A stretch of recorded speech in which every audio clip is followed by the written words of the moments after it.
In front of me is Honor 200 Lite, and today I would like to show you how you can add a password to Google Passwords Manager.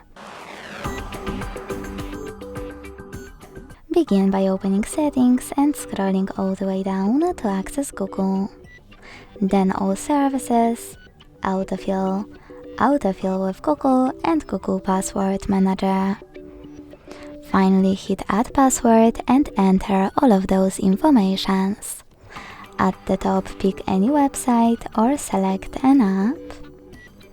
Then enter your username, email or phone number, password, and even take some helpful notes.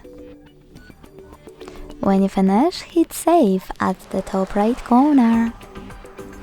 Thanks so much for watching. If you enjoyed this video, don't forget to leave a like, comment and subscribe.